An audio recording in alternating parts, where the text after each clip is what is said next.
کہ جو لوگ اللہ تعالیٰ کے دین پر چلتے ہیں ان کو تکلیف کا سامنا کرنا پڑتا ہے، یہ لازمی نتیجہ ہے۔ اور یہ سنت اللہ تعالیٰ کی صرف اس امت محمدیہ صلی اللہ علیہ وآلہ وسلم کے لیے خاص نہیں ہے، بلکہ آپ صلی اللہ علیہ وآلہ وسلم سے پہلے جتنے بھی انبیاء گزرے تمام کی امتوں کو یہ تکلیف اٹھانی پڑی۔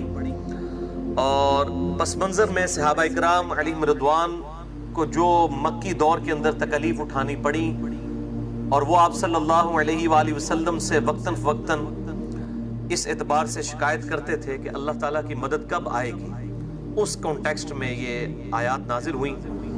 اور قرآن حکیم میں اس ٹاپک کے اوپر یہ ضربہ سنام ایپیکس اور چوٹی ہے۔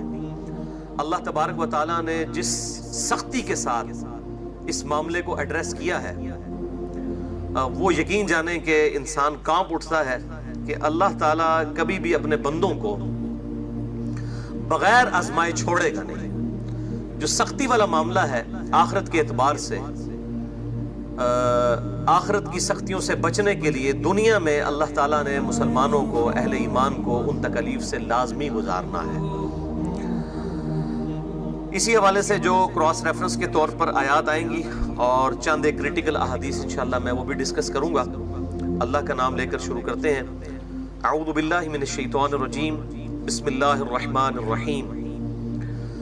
الف لام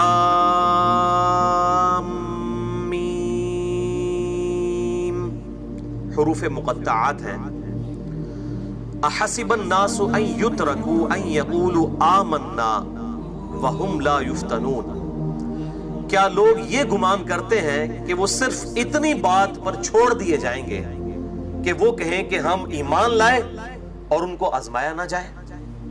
یعنی صرف ایمان لانے کے اوپر ان کو آخرت میں چھوڑ نہیں دیا جائے گا، بلکہ دنیا میں اللہ تعالیٰ آزمائے گا۔ وَلَقَدْ فَتَنَّ الَّذِينَ مِن قَبْلِهِمْ، اور بے شک اللہ تعالیٰ نے آزمایا ان سے پہلے لوگوں کو بھی۔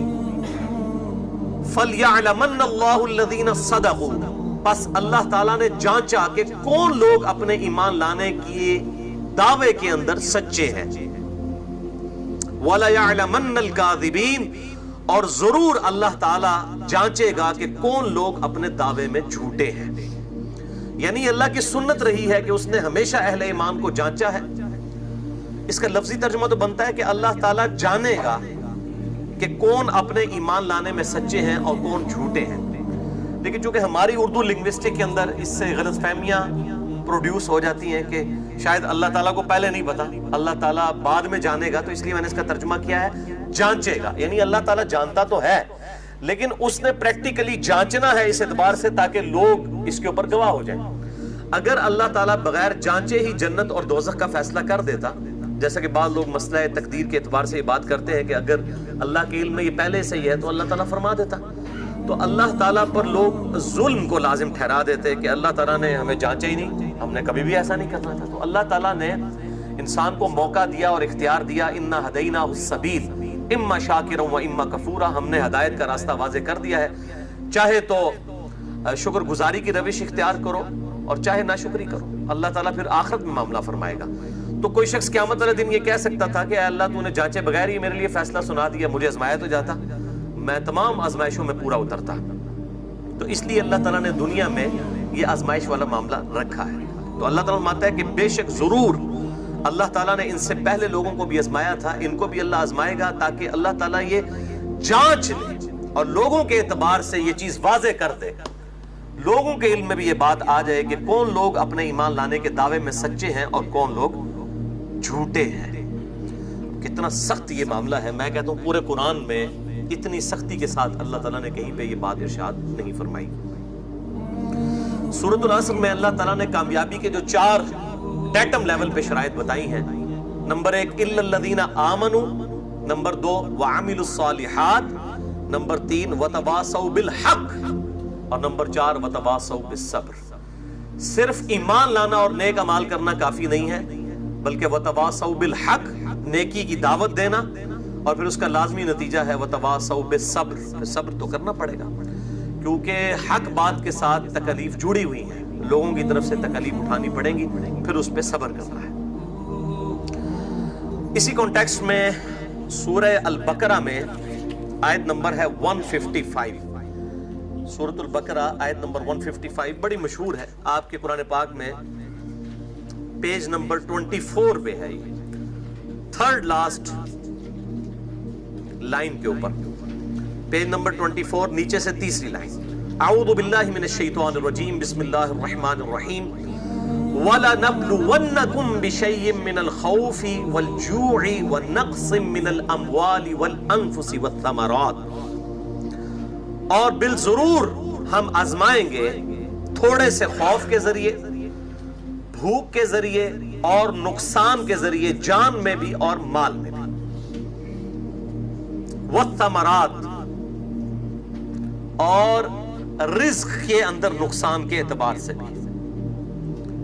وبشر الصابرین، پھر بشارت ہوگی، خوشخبری ہوگی صبر کرنے والوں کے لیے. الذین اذا اصابتهم مصیبہ، وہ لوگ کہ جب ان کو کوئی مصیبت پہنچتی ہے، قالوا انا للہ وانا الیہ راجعون، تو اس وقت وہ یہ کہتے ہیں کہ ہم بھی تو اللہ ہی کی طرف سے آئے تھے، ہم نے بھی اسی کی طرف لوٹ کے جانا ہے، یہ تکلیف بھی اللہ کی طرف سے آئی ہے، الٹیمیٹلی اس نے بھی لوٹ کے چلے جانا ہے.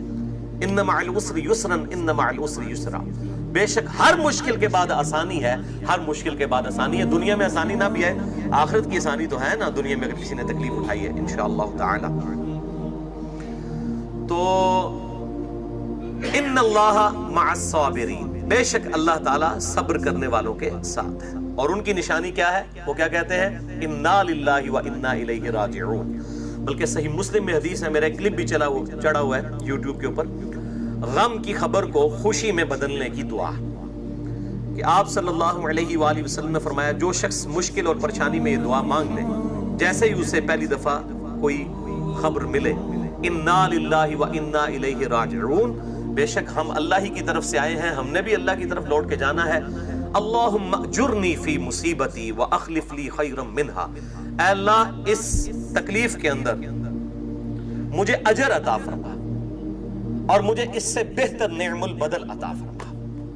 بخاری و مسلم میں حدیث ہے کہ اگر کسی مسلمان کو کوئی تکلیف پہنچتی ہے، حتیٰ کہ کوئی دکھ، درد یا اندیشہ، حتیٰ کہ اس کے پاؤں میں کانٹا بھی چبھ جائے، تو اس کے بدلے اللہ تعالیٰ اس کی تکلیف، اس کے گناہوں کو معاف فرما دیتا ہے، اس کے گناہوں کا کفارہ بن جاتی ہیں یہ تکلیف. تو مسلمان کے لیے تو جنہوں کہتے ہیں موجے ہی موجانے، تکلیف آنے میں بھی صبر کریں گے تو اللہ تعالیٰ کی طرف سے جو ہے وہ انعام کی بشارت ہے. اچھا، اب اس کا ایک اور دوسرا پہلو ہے کہ جو بھی اللہ تعالیٰ کی طرف سے تکلیف آتی ہے، اللہ تعالیٰ نے لوح محفوظ میں وہ پہلے ہی لکھ لی ہوئی ہے. اسی کانٹیکسٹ میں قرآن حکیم میں سورۃ الحدید میں 2 آیات ہیں، بڑی امپورٹنٹ ہے. پارہ نمبر 27 میں آپ کے بلو والے قرآن پاک میں پیج نمبر ہے 541، 541 نمبر پیج، اور نیچے سے 5ویں لائن ہے. سورۃ الحدید آیت نمبر 22 اور 23، پیج نمبر 521. ما اصاب من مصیبت فی الارض، کوئی بھی مصیبت ایسی نہیں کہ جو زمین میں آئے، یعنی کوئی اجتماعی مصیبت آئے، زلزلے کی شکل میں آتی ہے، سونامی کی شکل میں آتی ہے، کسی وبائی مرض کی شکل میں آتی ہے. ولا فی انفسکم، اور نہ تمہاری اپنی جانوں میں، چاہے زمین میں اجتماعی کوئی تکلیف آئے، چاہے کسی کی جان میں، کسی کو کوئی لا علاج مرض ہو جاتا ہے، ایڈز ہو جاتی ہے، کسی کو کینسر ہو جاتا ہے، یا اور کوئی چھوٹی موٹی تکلیف آتی ہے. الا فی کتاب من قبل ان نبرأہا، مگر یہ کہ اللہ نے وہ لوح محفوظ میں پہلے ہی لکھ لیا ہے کہ فلاں جگہ پہ یہ تکلیف آئے گی، فلاں شخص کو یہ تکلیف آئے گی. اللہ تعالیٰ نے اس کی پیدائش سے پہلے، اس تکلیف کی پیدائش سے پہلے، اس تکلیف کے آنے سے پہلے ہی اسے لوح محفوظ میں لکھ لیا ہوا ہے. ان ذالک علی اللہ یسیر، اور بے شک اللہ کے لیے بہت آسان ہے. اللہ کی ہارڈ ڈسک میں یہ چیز لکھی ہوئی ہے، اور اللہ تعالیٰ کو یہ فورس ہی کرنا مستقبل میں بہت آسان ہے. اور یہ کیوں ہوا؟ لِكَيْ لَا تَأْسَوْا عَلَى مَا فَاتَكُمْ، تاکہ تم مت افسوس کرو جو تم سے جاتا رہا. وَلَا تَفْرَحُوا بِمَا آتَاكُمْ، اور مت شیخی بگاڑو، مت اتراؤ اس کے اوپر جو اللہ نے تمہیں دیا ہے. وَاللَّهُ لَا يُحِبُّ كُلَّ مُخْتَالٍ فَخُورٍ، بے شک اللہ تعالیٰ جو ہے وہ ہر شیخی بگاڑنے والے کو، جو کہ اتراتا ہے، پسند نہیں فرماتا. یعنی تکلیف آنے سے پہلے اور خوشی ملنے سے پہلے ہی اللہ تعالیٰ نے لوح محفوظ میں یہ چیز لکھ لی ہوئی ہے، تاکہ اگر کسی کو تکلیف آئے تو وہ کیا کہے؟ اللہ کی مرضی. اور خوشی ملے تب بھی کہے کہ جو اللہ کی مرضی. اگر ان چیزوں پہ کسی کا ایمان نہیں ہے تو اس کی نماز، داڑھی، حج، عمرے، زکوٰۃ سب کچھ زیرو سے ملٹیپلائی ہے، اگر کسی کا اس بات کے اوپر ایمان نہیں ہے کہ یہ تکلیف، مصیبتیں اللہ تعالیٰ کی طرف سے آتی ہیں. اس کانٹیکسٹ میں ایک حدیث ہے صحیح بخاری کے اندر، انٹرنیشنل نمبر کے مطابق 6943، اور مشکات میں موجود ہے 5858، 5858. سیدنا خباب رضی اللہ تعالیٰ عنہ بڑے مشہور ہیں، آپ کو پتہ ہے، ان کو ایسی تکلیف دی گئی، کوئلوں پہ لٹایا جاتا تھا، پیٹھ کی چربی پگھل کے کوئلے ٹھنڈے ہو جاتے تھے. نبی علیہ السلام خانہ کعبہ شریف کے سائے میں بیٹھے ہوئے تھے. صحیح بخاری 6943، مشکات میں 5858. تو انہوں نے آگے شکایت کی ہے، اللہ کے رسول آپ اللہ سے دعا کیوں نہیں کرتے؟ اتنا عرصہ ہو گیا ہمیں تبلیغ کرتے ہوئے، کوئی آؤٹ پٹ نہیں ہے، ہمیں تکلیف دی جا رہی ہے، آپ اللہ سے دعا کیوں نہیں کرتے کہ اللہ تعالیٰ ہماری تکلیفیں دور کرتے؟ آپ صلی اللہ علیہ وآلہ وسلم جلال میں آ گئے، چہرہ مبارک سرخ ہو گیا، حدیث کے الفاظ ہیں. اور آپ صلی اللہ علیہ وآلہ وسلم نے فرمایا، اللہ کی قسم تم سے پہلے لوگوں کو بھی یہ تکلیف دی جاتی تھی. یہ اللہ کی سنت ہے کہ اللہ نے تکلیف دینی ہے، جو ہم نے یہ آیت پڑھی، وَلَقَدْ فَتَنَّ الَّذِينَ مِن قَبْلِهِمْ، بے شک ضرور آزمائے گئے پچھلے لوگ.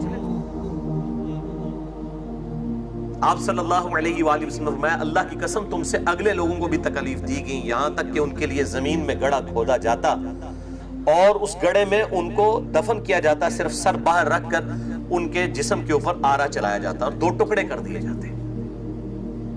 اور ایسے بھی لوگ تھے، آپ صلی اللہ علیہ وآلہ وسلم نے فرمایا کہ جن کے جسموں کے اوپر، ان کی ہڈیوں اور ان کے پٹھوں کے اوپر لوہے کی کنگیاں پھیری جاتی، ان کے گوشت کے لوتھڑے اتارے جاتے، لیکن تب بھی وہ اللہ تعالیٰ کے دین کو نہ چھوڑتے. اللہ کی قسم یہ دین غالب ہو کر رہے گا، حتیٰ کہ کوئی شخص صنعاء سے لے کر حضر الموت تک سفر کرے گا اور اس کی بکریوں کو بھی خطرہ نہیں ہوگا، اتنا امن قائم ہو جائے گا. یہ علامات النبوہ والے چیپٹر میں صحیح بخاری میں ہے. اس وقت نبی علیہ السلام بشارت دے رہے ہیں کہ جب گنتی کے چند لوگ آپ کے اوپر ایمان لائے ہیں، اور وہ بھی اصحاب کہہ رہے ہیں یا رسول اللہ علیہ وسلم آؤٹ پٹ تو نظر ہی نہیں آ رہی. ان کو کیا پتا تھا کہ اگلے 14 سے 15 سال کے اندر 3 براعظموں میں مسلمانوں کی حکومت پہنچنے والی ہے، اور رومن اور پرشین امپائر دونوں سپر پاورز مسلمانوں کے قدموں میں ڈھیر ہونے والی ہیں. اس وقت تو نہیں ان کو پتا تھا، آپ نے پہلی پریڈکشن فرمائی کہ یہ ہو.